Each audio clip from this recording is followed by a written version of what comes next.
Ladies and gentlemen, boys and girls, welcome to the very first episode of Tales with me, S.A. Gandhish. And in today's episode, we have a very special guest.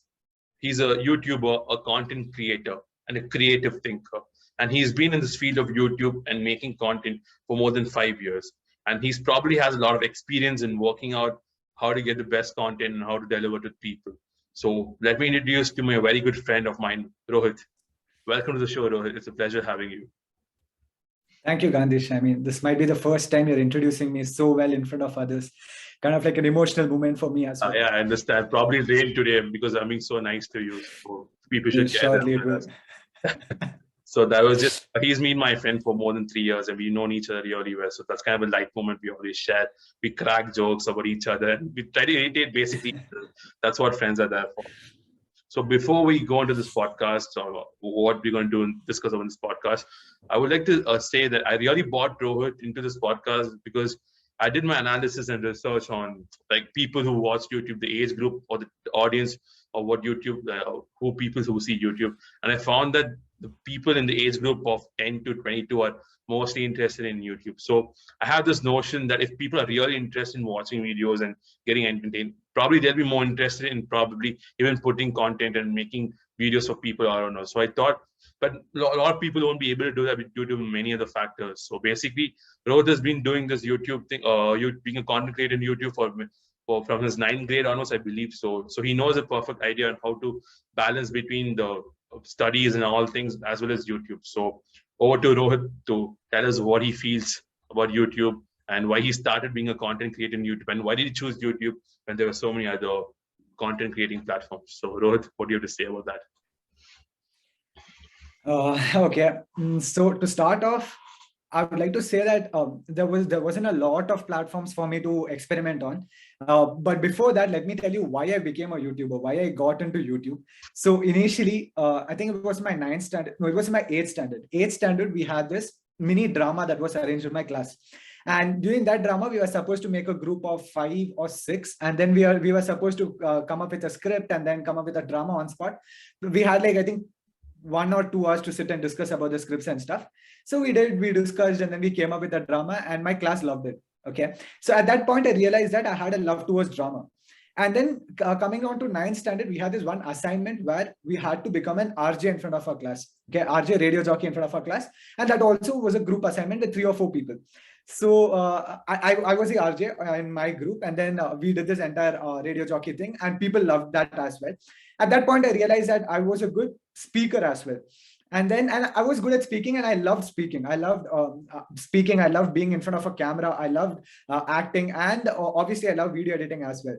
So 2 of my friends, I would like to mention the names as well because they motivated me to become a YouTuber, Aditya and Kruba Sagar. These 2, and there were many others, Sanjay, Surya. There's so many people in my class. All of them asked me to start experimenting something on YouTube. At that point, I had no idea there were YouTubers, there were people making content on YouTube. It was all very blank to me. So then these people asked me to go on YouTube and then search about YouTube and then look at different YouTubers, watch them, and then see if you can, because you're interested in directing, you're interested in acting, you're interested in video editing, definitely you'll be interested in YouTubing as well. And then I thought, okay, fine, I'll just go experiment. And then what I did was I started out with this 2-minute speech video. Now, I realized that I'm good at speaking, and I knew why I'm good at speaking. I knew that we had to make jot down some points, and then we didn't have to buy hard stuff. We just had to go there, stand, and then think about those points and then give out speeches. So because of that, I knew all these points. I wrote those points down, and then I thought, okay, fine, I'll make a video and then see how it comes. So I made a video, and then I found the video to be pretty interesting because it wasn't lame. It wasn't cringe. At that point of time, okay, when I was in 9th, right now, super cringe. But when I was in 9th, I understood it wasn't cringe. So because of that, I made a video, and then it was like a 2-minute video on how to give a 2-minute speech. That's also a damn sick, right? 2 minutes video on how to make 2-minute speech. Yeah. And then after making that video, I thought, fine, I'll put it out on YouTube. Maybe some 20, 30 people watch. Some of my friends will watch. Some of them will laugh at it. Some of them will find it cringe. This is what I thought. And then I put the video out. Next day morning, I found nearly around 70 to 80 people who watched my video.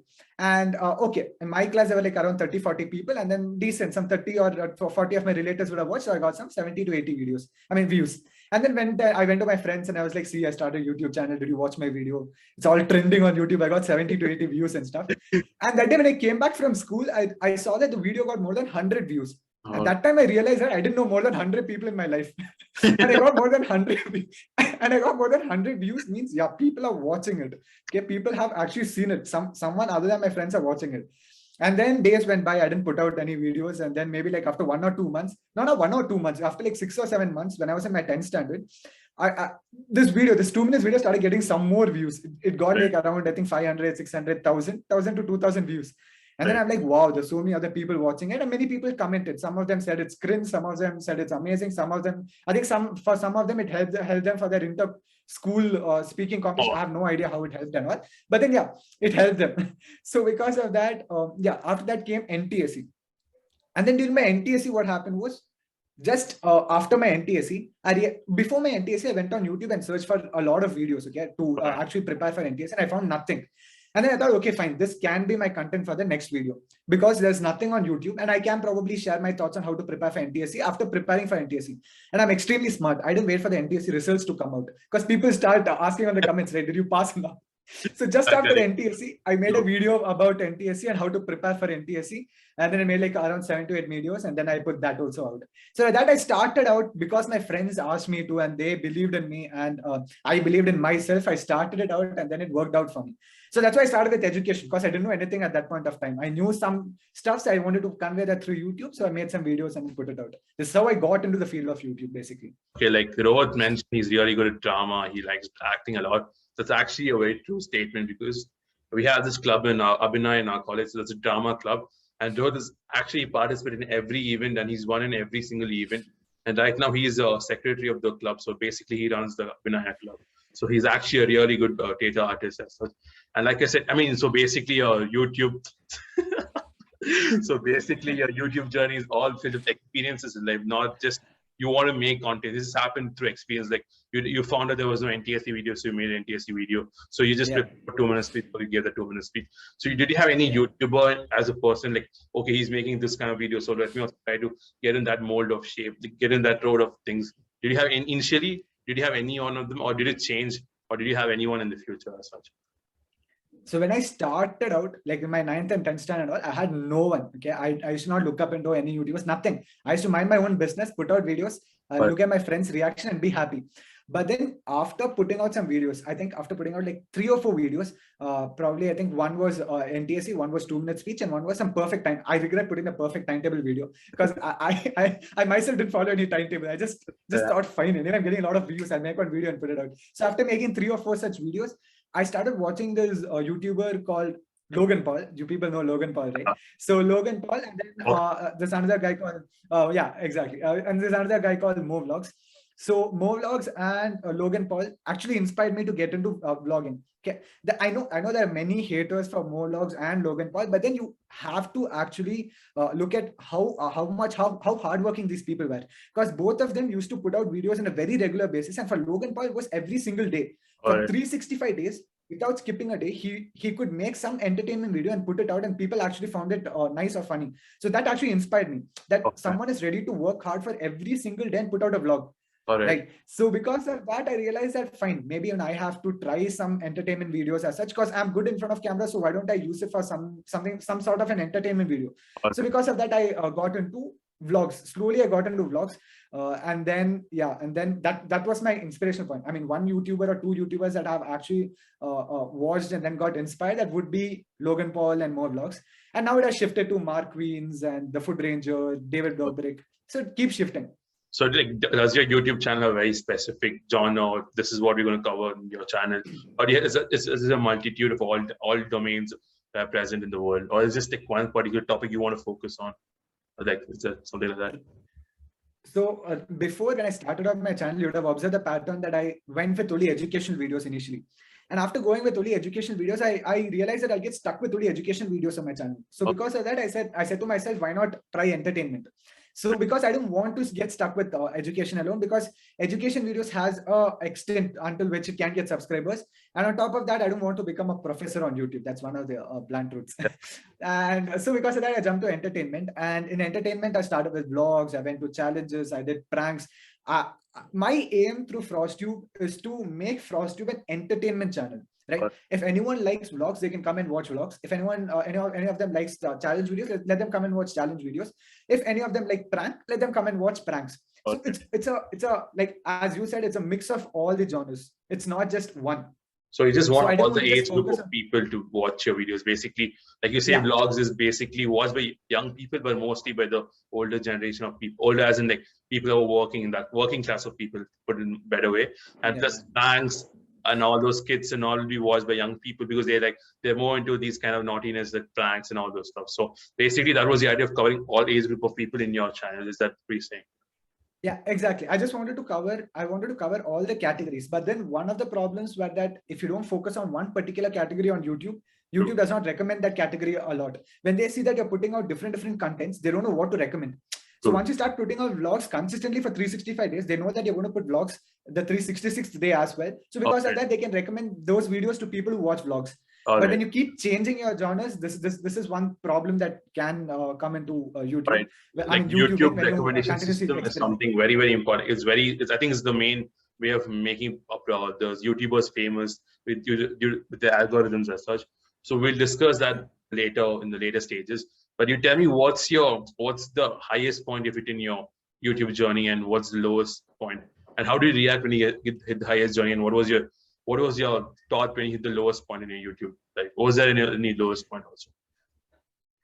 If I talk about my high points on my YouTube channel, firstly, starting off with looking at my my first video getting more than 100 views, knowing that I don't know more than 100 people, I didn't know more than 100 people at that time, and seeing that I got more than 100 views was super surprising and was one of the high points for me. And at that time, when you get so many views and you realize not just your friends, but there are some random people watching your videos, you actually get really happy, right? You feel so happy that, oh wow, there are people who are actually recognizing my work. Even if it's like 1 or 2 views, there is someone recognizing my work. There's someone.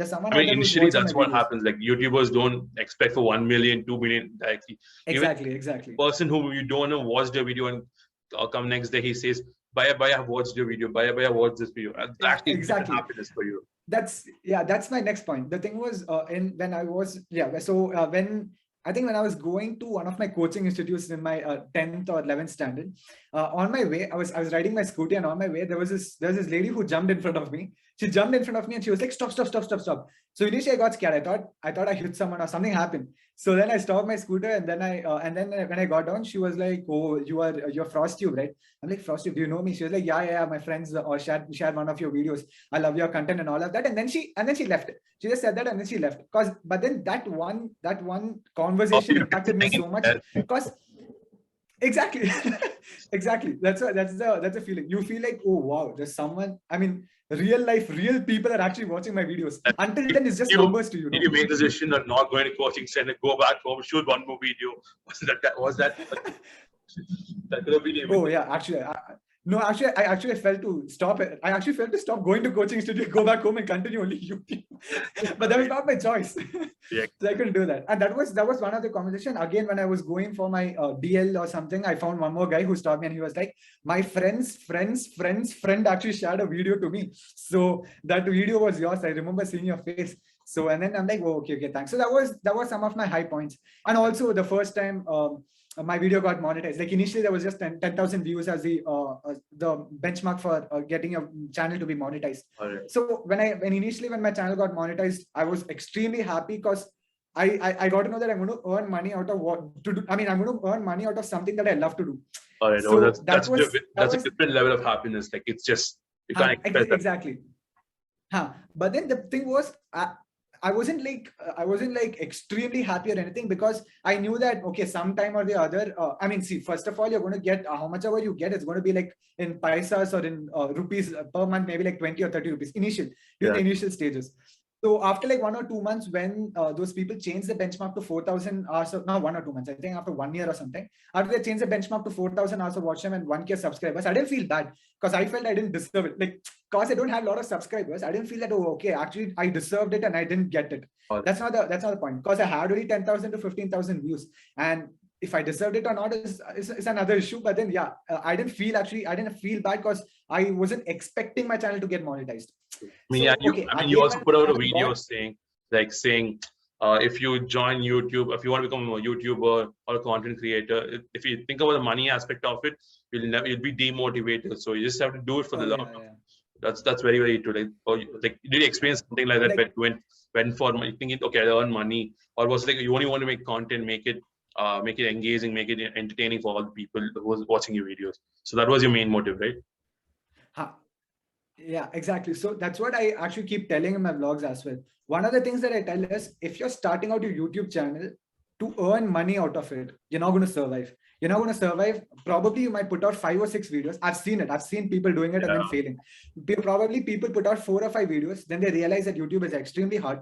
You're not true, going to get anything out of it. And then you quit. Some people go up to 20, 30 videos and then they get demotivated and then they quit, true, because they know that the videos are not getting famous enough. The videos are not getting recommended. true. They start self-doubting. They think that their videos are bad. Then they stop making videos because their videos and their channel is not getting monetized. So the way I started making videos and I started putting out on YouTube was that, imagine I shoot a vlog today. I Correct. put out the vlog on YouTube tomorrow, and then I don't check my views or what count tomorrow. What I do is I try thinking about what I can shoot tomorrow, and then I put out a video day after tomorrow. So after probably 3 or 4 vlogs, I'll go back to my YouTube channel and check how many views I got and how many subscribers I got. Because Alright. the thing is, how many views or how many likes is not what matters to me. What matters to me is to put videos out, and then that satisfaction I get by shooting a video and then editing it and putting all of that effort and then putting it out on YouTube and then watching my own video, True. and then watching it and then having an idea that, okay, fine, this is good, and then I can make it better in this way. So when I Learning watch from my the video, video, basically. learning from a video. I learn from a video and then I note down points and then I improve in the next video. This is why I like YouTube. This is why I put out videos on YouTube. Yeah, because just for the fun of it. That's it. We both have seen a lot of people throughout, like in our lives, a lot of people start this YouTube channel.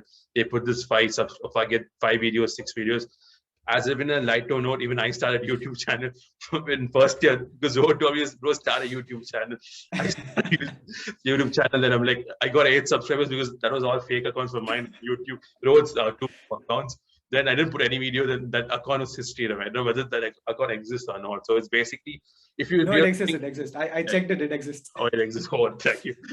So even that also taught me one thing. It's like, for name's sake, if you do a thing, if you start and get into YouTube, is nothing. You have to have the love for putting out videos. If you need to have need to have some kind of respect for what YouTube is. Everybody can get money out of YouTube putting their first video or second video, right? Everyone in the world would put YouTube videos on YouTube. That would be the trend. So it's basically like you have to respect what YouTube is going to give it to you. You have to wait. You need to be patient, is what I understood from the first channel I created, and from what that we have been talking a lot. So that's really nice. So, like, what do you think is your main quantity or main thing why your videos are successful, why your videos are reaching a lot of people, and what do you think is the most important component of it? Most important component for your video to get recognized on YouTube, I wouldn't say there's something that's really important for your video to get recognized on YouTube, but there is one particular formula, and there are many people explaining one half of the formula, and there are some people explaining the other half of the formula, but I'll tell you very clearly what it is. It's basically having a balance between quantity and quality. It's very simple. Having a balance between quantity and quality. You put out a 7 minutes video, but then you put out 2 videos a week. That's more than enough. Or probably 1 video a week. That's 7-minute video. That 7-minute video, when you put it out on YouTube, when people watch it, they must watch at least 5 to 6 minutes of that video. Right. So when you can maintain a quantity and quality for your video, then 110%. If you can put out, if you be consistent on YouTube, if you put out every week, probably 1 or 2 videos, and if people are watching it in the sense, if your watch time is increasing, if people are actually staying for your video, at least 50% of your video continuously. The thing is, people have no patience nowadays. They watch me probably like 30 seconds and then change. They like scroll down, they see some other better video, they go to that video. You must not let them go to some. Exactly. You must not let them go to some other video. They must stay till the end of the video, or probably at least half of the video. If you can make them stay till half of the video, and if you can put out videos consistently, I can bet you within the next probably 3 or 4 months of uploading videos, you will become famous on YouTube. There's no doubt about it. But to achieve this, it's extremely hard. Yeah, you mentioned quality, right? Quality has like a lot of young YouTubers, like a lot of people who are entering YouTube, they won't be having a lot of financial backup to invest in a camera, invest in a good quality camera, invest in a good software. Do you mean quality as in the video quality or the content quality? Content quality. See, what I'm referring with quality is, even if you don't have a camera, I don't care. Even if you don't have an editing software, it doesn't matter. Do you have a pen and paper? Yes, you have a pen and paper at least. If not pen, you have a pencil and paper. Take that pencil, take the paper, write down what you want to do, right? Jot down the points, understand what you're going to speak, prepare for it, and then take your mobile phone, take a small camera. It doesn't matter. The only thing that matters is how much can you influence a person who's watching your video. It doesn't need video editing at all. If you're trying to talk or trying to give out some information, I think recently I watched a video where one guy explains what's a 4D plane or something on YouTube. The thing is, he started his explanation very directly by saying what's 1D, what's 2D, what's 3D. The way he explained everything was so attractive that people actually watched till the end of the video. That's why a video that was 11 years old, he put this video 11 years ago. Still, this video gets views. Only because his watch time was more. Only because he could make people stay to the end of the video. So you don't require anything. And that video, you should have seen the video quality. It will be maximum 240p, not more than that. Because those were like really olden cameras. Right? He didn't have any video editing, nothing. He just started his video, explained what's 1D, what's 2D, what's 3D, went to 4D. So you don't need anything at all. That's basically a proof of you don't need any video editing software or a camera to become famous on YouTube. I mean, like I can relate to this because I know one of the YouTuber. He's very, very popular. Obviously, MKBHD, Marcus Brownlee. So he's basically in US. He's a tech geek. He likes all this technology and stuff. If you see his initial videos that were like, I think 7 or 8 years old, right? He actually vlogged through his webcam, the camera webcam, and camera webcam those days like 0.2 or 0.3 megapixel, very less. The quality was very bad, but his content, what he tried to present, the way he presented, those things really mattered a lot. So what I feel in YouTube initially when he's starting out, it doesn't matter what's the camera quality. It's just how you present yourself. Are you confident? It's just basically your soft skills that come into picture, right? So those are really it's just your soft skills. It's basically your soft skills or how well you present yourself in front of your screen. How you're able to hold the audience together for a very long time. That also matters a lot. Exactly. Exactly. Very cool. Like, so what do you think? How did you, because you're a solo YouTuber, like I mentioned, you never had like people coming and stuff telling you, I'll edit this for you, Rohit, I'll hold the camera for you, I'll write the script for you. You just go stand in front of the camera and write. So how do you actually plan everything? Because it's not easy, one person doing 5 jobs at a time and putting out videos on a consistent basis. So how do you plan when you have to put a video out? Yeah, so I'll be extremely honest here. Okay, I mean, some of them will just come in and then say that, it's just an easy job, we just do stuff. Nope, it's hard. So what happens here is, if you're talking about educational videos and stuff, simple, just keep a camera in front of you. As I told you, write down some points on a A4 size sheet, remember those points, speak it out, it's over. It's very simple. Editing also might not be required if you don't make any mistakes. I mean, that's very rare, but then that's why people use editing and then cut out those mistakes off. But if you're talking about vlogs, what happens sometimes in a vlog is that you carry a camera, you start shooting. Sometimes you realize you don't even press the record button. You speak a lot, you say a lot. After that, you realize that you haven't recorded a part at all. So one of my vlogs, what happened was, like initially I forgot to shoot the entire intro.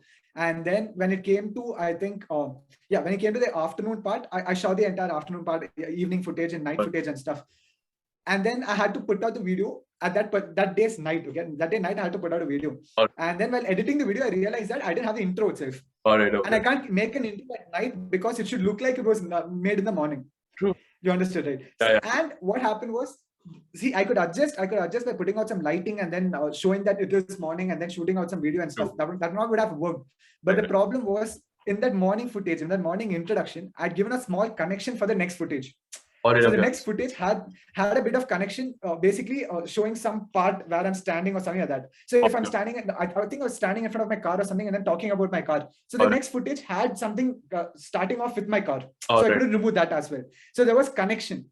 So the entire connection, broke, and then I couldn't put that video out itself. Because I realized that if I put the video out, it's going to be a less quality video, and I don't want that to go on my YouTube channel. So basically, what I'm trying to say is that there are so many things that come into picture when you're trying to shoot a video on your own. First of all, if you're a solo YouTuber and you're trying to shoot a vlog, there won't be people to actually warn you that there's something in the background, or there's some noise disturbance, or if there is someone standing behind your camera and then peeking into your camera, there won't be anyone to guide you to all of those parts. In sense, there won't be anyone to tell you to improve your video. There won't be anyone shooting a video and then looking at the video and then telling you to improve it. You just have to shoot it. You'll have to watch it on your own. You'll have to improve it on your own. You have to watch that video. You have to say that, okay, fine, there is someone here. There's some background disturbance. So I got to shoot that video again. What if you don't watch the video? Over. That footage is gone. So because of that, you'll have to watch your own videos. You have to verify your own videos, and then you have to do all the procedure on your own. Yeah, it should be location also aware. Sometimes this exactly, and sometimes what happens is you forget to shoot the thumbnail. So your thumbnail is missing, and you can't go back and shoot your thumbnail. So all of these issue comes into vlogs, but vlogs is at least fine. When you come into skits, you don't have anyone to stand and shoot your video. You'll have to set the camera. You'll have to do one of your characters, probably for like 1 hour. It takes around half an hour per character. And then you have to shift. You have to go change your costumes, come back in front of your camera, see the angle properly, shoot that entire character. Maybe like if you have 5 characters, it might take nearly around 4 hours to shoot the entire video. After shooting the entire video, it takes around 3 hours to edit the video. While editing the video, you realize some of the dialogues were missing. You got to go change your dress. You got to go and then shoot the character again. So total, it takes around 6 to 7 hours to finish the entire video itself. I mean, so again, that's a struggle there. That's a struggle of being a solo YouTuber because you don't have anyone to support you. Like, how did you overcome all exactly? How did you overcome all this? Like, did you plan accordingly, or did you just went with the flow of it? Like, it's basically being patient. Don't see, all these things are meant to happen. It'll definitely happen. It'll happen for everyone. Be patient. Tell yourself, yeah, it'll happen for everyone. If I can't, what I can do is get angry about it, chuck it, and then just throw everything away. Or I can face the fact and face my problem, solve my problem. That's what I did. I just had a right mindset of trying to do everything. See, when I shoot an entire skit and realize one of the dialogues were missing, I can either say, shit, man, this vlog is gone. I'll just throw this vlog. I mean, the skit is gone. I'll just throw the skit away. I'm stopping YouTube. Because this one thing happened. Or I can go back, change my costume, finish the dialogue off, put it back on my video, and then see my video coming out well. So it's just about having the right mindset. If you have the right mindset, you can overcome any of these challenges. There's nothing much to it. Yeah, it's actually very important because being a solo YouTuber is not very easy because you have to plan everything, be patient. Even mistakes happen, but if you embrace it, if you see, make sure you don't repeat the same thing again. If you repeat the same thing again, it just piles up on the frustration that you won't be able to make a complete video as such. So like you started. And just to add one more point to it, one of the things that kept me going is that the fun of shooting videos is way more than these challenges. So the fun of shooting the videos is way more than having being pissed off about some of the components of your videos. So because of that, I didn't actually find a problem that, okay, fine, if there was a problem in my video as well, no problem, I'll just go shoot it again. Because I like shooting. This is the main reason I tell that you need to love shooting your video, and you're not supposed to just shoot your video to put it out on YouTube. You must love being in front of camera, or else you will face these problems and you get fed up and you won't shoot again. I mean, that's so right. That you must... I mean, you've seen a lot of like people who started into YouTube on the sake of putting into YouTube just to get recognition. If you do that, it's not going to work. You have to have the stuff for YouTube the way you need to do it, build it on that. Like you started. But it's fun. It's extremely fun if you start. Exactly. I mean, I understand. It's really fun because right now I'm going to start one, so it's obvious. The planning part of it is really nice. So, and also, like, you started your journey 5 years ago, right? So, like, how do you think your journey has been? Like, what was Rohit's life before a YouTuber and after getting to YouTube? Have you seen any value system or knowledge about people, how to present yourself or anything? Like, what's the significant change you've seen yourself? Has it made it a better person? Like, has it made you a better person? 110%. The thing is, while you start putting out videos on YouTube, your self-confidence increases. You realize that you are not that. See, initially you feel that you're bad at something, you're bad at being in front of camera, you're bad at acting, you're bad at editing. But once you start putting out on videos on YouTube, and that gets some views and that gets some good comments, you feel that, okay, fine, I'm not bad after all. So I'm good. I can put out some videos. I am good at being in front of camera and then acting in front of camera. So your self-confidence increases 110%. That has helped me a lot, especially for public speaking. Initially, I think when I was in like 7th or 8th, to be in front of an entire class and to speak, I had a bit of problem. But then like, bit of problem in sense everyone had, right? You will get nervous, your legs will start shivering and all of that. Stage fear. But then when I went, stage fear. But then when I went to, I think in my 10th standard, one of my sister's functions, there were around, I think, 500 to 1,000 people. Yeah, you did a video about that. Also speaking in front of 5. Exactly. Yeah. So So in front of all of those people, I could speak confidently because I had I had no stage fear at that point because I made so many videos, and then I knew that, okay, fine, I can speak. I didn't have to have a self-doubt. And one of the perspectives that you need to have during, when you're standing on a stage is that you're better than everyone who's sitting in front of you. Yeah. Just think you're better than everyone who's sitting in front of you. Only when you think you're better than everyone who's sitting in front of you, you may be the worst person standing in that particular room. Everyone else might be way better than you. But by just thinking that you are better than the mentality matters, like the mindset. You lose, how do you go about it? Exactly. You lose all the fear. You feel that, okay, fine, I'm confident, I can speak, and I will speak. That particular mentality comes into picture. Really all of this was gotten from YouTube. Yeah, I feel if you have really a strong mind, this automatically reflects how well you speak and how well you present yourself. Exactly. So that's a really good trait as well. So YouTube has helped you make a better public speaker, right? Yeah, true. That's a better public speaker, better person, a better normal speaker as well. Like my communication skills also have improved by just being on YouTube for the past 5 years. I know, really, because we usually we call me and Rohit get in the call. We speak for 1 hour, 2 hours, and basically his mom comes. What are you doing? Why are you wasting time? So we just have this really good relationship where we keep to each other every time. Exactly. So one very interesting question, or probably funny question, like when you go out to shoot, what are people's reaction towards that thing? Like what is this guy doing? Is he blabbering something on this? What kind of reactions you can? How do you deal with those reactions as well? Reactions, those are like extremely funny reactions. So when you take a camera and then you start up with, hey, what's up, YouTube? Just roll back to FrostTube. There'll be people behind you like, hey, what is this guy doing? There's a camera. Oh, he's shooting himself. He's looking at himself also. What's happening? News, sir, reporter. These will be the questions in the mind. So because of that, you first of all you will be self-conscious that, okay, you're fine, you're shooting, and then you're looking at yourself and you got to improve and stuff. And on top of that, the people behind you judging you. So all together, you feel irritated. You feel self-conscious basically. You feel that, okay, fine, do I stop recording or do I continue recording, or what am I doing with my life? All these questions come to your head. But the only way to face it is just to ignore. Like just imagine you're the best in the field. Imagine you're an actor acting in that particular scene. So an actor, while he's acting in front of camera, he doesn't care about people around him or what they say, right? So that particular mentality, it's all about mentality, just to have the right mentality, and then don't give a damn about these people. See, even if people are there behind you, they're going to watch you shoot, they're going to look at you, they're going to laugh at you. Will you see that same person tomorrow? No. You're going to a different location. Even if you see, you're not going to remember that person. They're also not going to remember you. True. So because of that, it's all chill. It's fine. Even if you go outside and if you shoot and if there are people judging you, it's fine because they're not going to see you again. That's one of the mentality that I had actually kept while shooting in front of people. Okay. It's my one personal question for you. What's your fun part of this entire process of video making in YouTube? Is it the shooting part? Is it the video editing part? Is it the pre-production phase, or is it the post-production? Like after the video is published on YouTube, the reactions of the video. What's the most thing that keeps you going? I'm excited for this. I want to see what's going to happen. Like, what? Oh yes, I know. I'll tell you. The thing is, if we're talking about stages. Okay, one of my most favorite stages about YouTubing is the pre-processing stage. Let me tell you why pre-processing stage. Initially, what you have some points, you have an idea about how your video should look. And then you build upon those ideas, and you will have an entire idea of how the video should come out. So if it's a skit, I know that, okay, first I'm going to sit here, I'm going to shoot this character, I'm going to stand there, I'm going to shoot that character. And basically, I'm going to shoot many characters like that, put everything together, and then I'm going to form a skit. Right?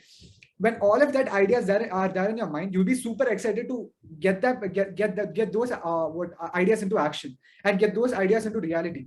So basically, pre-processing is a dreaming stage. You dream about something that has to come true. And then the processing is basically a reality stage. And once you finish editing, and then once you watch that entire video, right?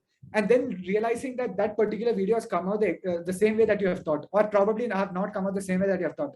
So that pre-processing stage of thinking about an idea or dreaming about an idea and then forming an entire video, that is like my most favorite stage, because you're trying to think and you're trying to imagine, and that time you have no restriction. You can imagine whatever you want and you can think whatever you want, and then you can build an entire video in your head. And then the second most favorite stage, or probably this might be my second most favorite, the most favorite is once the entire video is edited, watching your video and then seeing your hard work pay off. That is probably like the best feeling that you can ever get. That's about satisfaction. Watching video and then exactly realizing that your dream, that one dream that you had before starting out the video, has come out to be a reality, and it has come out well as well. True. When it comes out well, yeah, you feel happy. When it comes out bad, you are not that satisfied, but then still you're happy because you put in effort and you got a video done. True. So that's probably one of the best stages. I mean, that's really, because again, the pre-production phase is very important, because like, I mean, even recently a football manager, very popular one, Ralph Ragnick, says a good coach is a person who keeps his ideas and who has an idea how his team has to play in his mind, and he tries to have the same energy, same kind of tactics to his players. And that's when they start improving that, the performance of the team improves a lot. So that's very important when you have a really good idea and put into plates. It's actually a turnout. It should be a really great thing to see. So before we end this podcast, I have one more question for you. What were your low points in your YouTube phase? Like, let's touch upon that. So when people are aware, what was a low point? What are the low points they can face while starting their journey, and how did you overcome those low points and stuff? Okay. Talking about low points. So initial stages, I didn't actually have a problem in not getting a lot of views and stuff. Because obviously, you know that there are only 100 to 200 people watching, and you expect only 100 to 200 people to watch. But later on, when you continuously put out videos, okay, this happened after my education. After my education videos, when I started putting out entertainment videos, I observed that there were just 150 or 160 people continuously watching my video. So I put out videos twice a week, and I realized that there are just 160 people watching my video. So see, the thing is, I will continuously put out videos. I have no problem because I like making videos. I will definitely put out videos. But then watching those videos get just 160 views, and you have no idea where you're going wrong. People are not commenting. They're not telling you that your videos, this part of your video is horrible or that part of your video is horrible. And people are not commenting on your videos itself. They're just liking the video. They're just disliking the video. Sometimes they don't do anything. They just leave the video as it is. So you have no idea how to improve. You just continuously put out videos. The videos are just getting 160 to 150. I mean, 150 to 160 views. Subscribers also not increasing much. Probably in a week, 3 or 4 subscribers increase. After all of this, you see that, okay, how do I improve? Like, what do I do next week? How do I improve my videos? You have no idea. So that's one of the low points. But one of the hardest stages or hardest parts of YouTube are YouTube comments.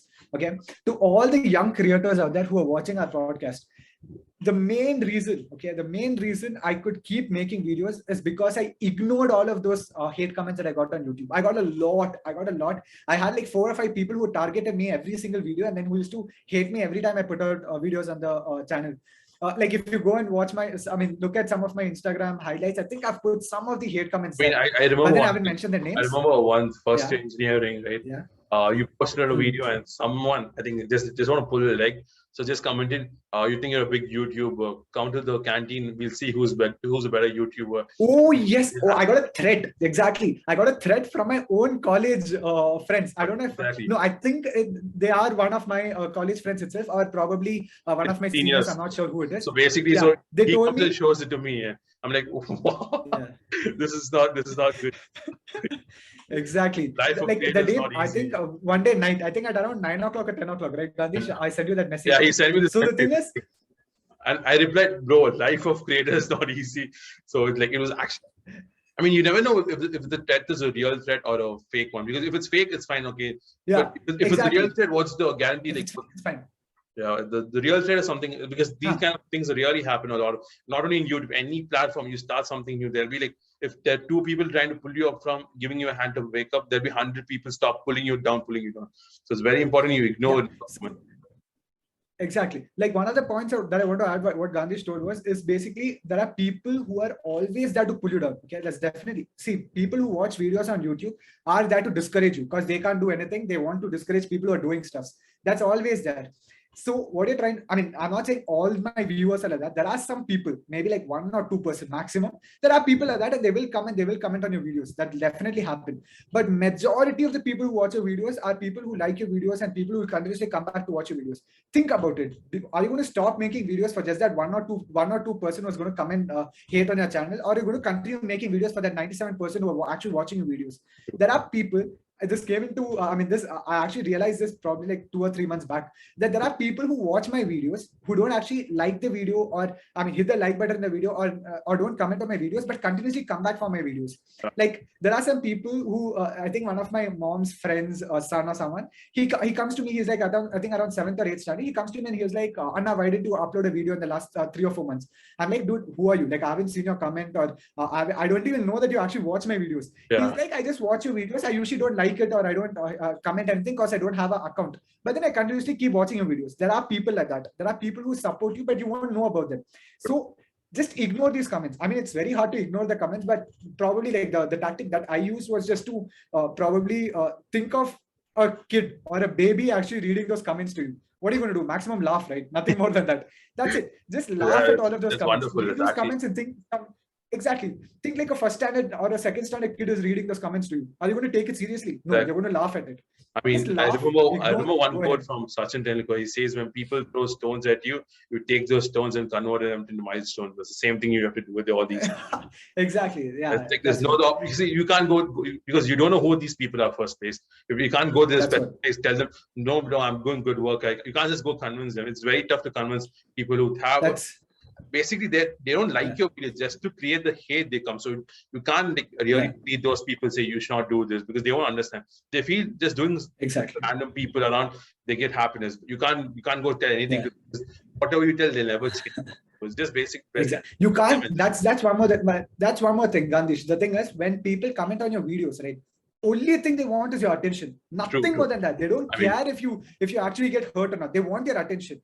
Only thing that you can give them is not give a shit about their comments. Just continuously keep putting out videos and then don't give a damn about their comments. Keep putting out videos. If there are genuine people who like you, go ahead. Exactly. If genuine people who like your videos and who really appreciate the work you're doing, they'll obviously comment on every video. Then you understand, okay, this person is genuine. Okay, we can trust them. Comment back to that. Yeah, mind their comments. Exactly. Mind their comments. Comment back. Yeah, I mean, see, they might review. They say it's a really good way. They criticize the video, but those criticisms are constructive. They tell Baya you can make the video quality a little better or something. I mean, those are understandable. But people who really want to spread, I mean, a few comments that I read on yours, out of nowhere, no context. Your video is about something else. Context is about something else. It's just totally two different things. It doesn't even make sense. So it's like, wow. Exactly. The creator's life is not easy. It's just, if you just think it's about just holding a camera and speaking, it's not. It's more than that. That's what I want to say. That's all. See, like one more thing, I'll tell you how evidently these hate comments are actually not hate comments. I'll tell you how evident it is. The thread that Gandhish was talking about, the thread read like this. It was something like this. I don't remember exactly. It was that basically, if you don't shut down your channel, I'll give you 4 days. If you don't shut down your channel in those next 4 days, we'll have a good meet in the canteen or something like that. I waited for 4 days. I mean, I waited for 3 days. All the 3 days I went to the canteen also. I wanted to see who that person was. He didn't come. Yeah, he didn't come to the canteen. 4th day, he deleted his comment. This is what these people, they just try to take you down. They have no guts when it comes to real life. So because of that, don't give a damn about these comments. There's so many people who love your videos. There's so many people who genuinely like your videos, will come back to your videos. Exactly. Care about them, right? You won't realize how many people like your videos right now. But when you consistently put for like 2 years, like 2.5 years, when the reach and the growth, subscribers count increases, view count increases, and you understand whatever hardships you face initially, it's just nothing. Now you're just happy. If there are 1,000 people who like your comment, there'll be 2 people who will you stop putting videos for those 2 people, or you keep putting videos for those 1,000 people who actually like your video? It's just number games, and it's your mindset if you want to put a video or not. It's all about that. Yeah, exactly. That's it. And also, if I talk about lows, there are a lot of stages that you feel low, you feel like giving up, but then you keep going. Why? Because you love making videos. That's the entire point. Don't ever think YouTube as your career option. It can be a career option in the future, but don't ever keep YouTube as a career option. You got to keep YouTube as your hobby. Probably in the future, see, I know that, okay, fine, I'm good at YouTube. I'm getting some subscribers. I'm getting some views. Even if you're getting all of it, imagine you're getting around 24 lakhs per annum. Okay, I don't care how much ever you get. Don't keep YouTube as your career, because let me be very clear. And I'm not sure how valid a statement this is, but I've heard some YouTubers say that the respect YouTubers get in the society is probably at the end, after actors and after media and after people who actually work hard in that industry. So yeah, obviously YouTube also requires a lot of hard work, but the respect that you get in your society is not much being a YouTuber. And that's, I think it's true in India. I'm not sure about it. I'm not saying it's 100% true, but this is the reason I'm telling you not to keep YouTube as your final career option. It's but also if it gets you a lot of money, enough. And it's not practical. It's not practical enough.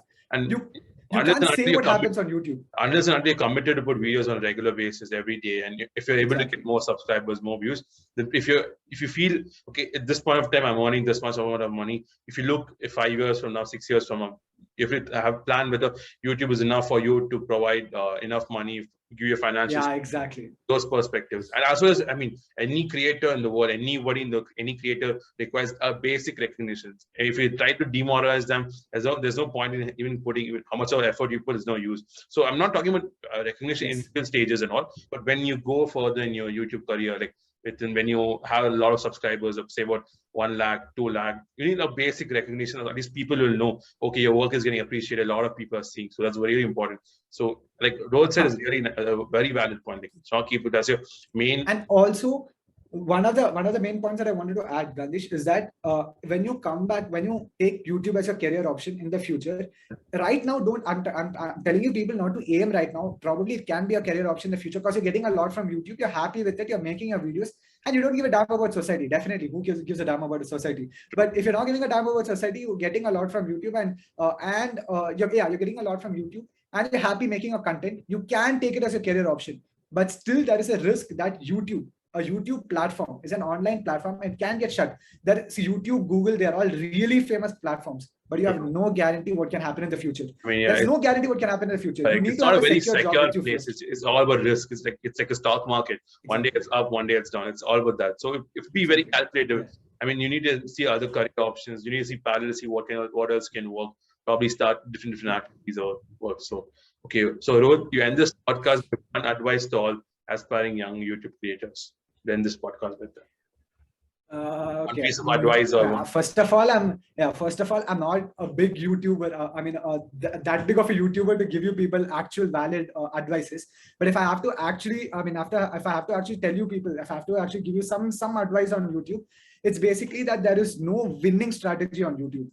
The only thing that you can do is not lose on YouTube. Nothing else. There's no winning strategy. There's nothing to do. There's no one particular part to go so that you win on YouTube. There's nothing. There's no particular path. I can tell you people to maintain a equilibrium between quality and quantity, but then there's no specific path. The only way not to lose on YouTube is to put out consistently and to put out quality videos. If you can do both of them, you will survive on YouTube. And if you like making videos, firstly, initially, it's basically you like making videos. If you like making videos, be patient, hard work, put out quality and consistent content.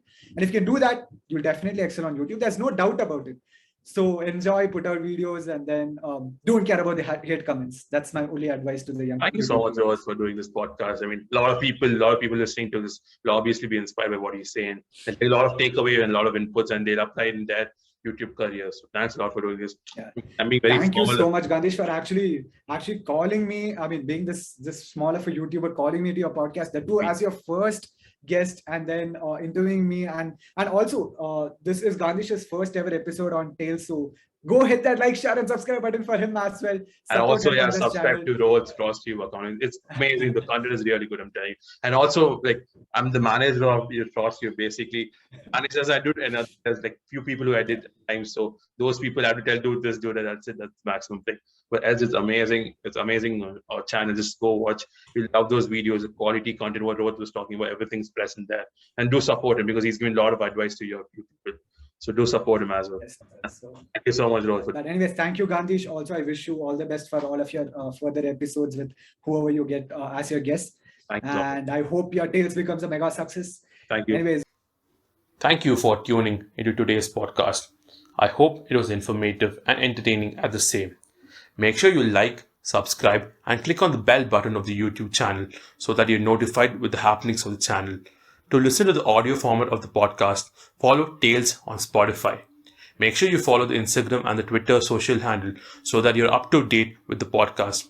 Hoping to see you tuned in the future episodes. Thank you.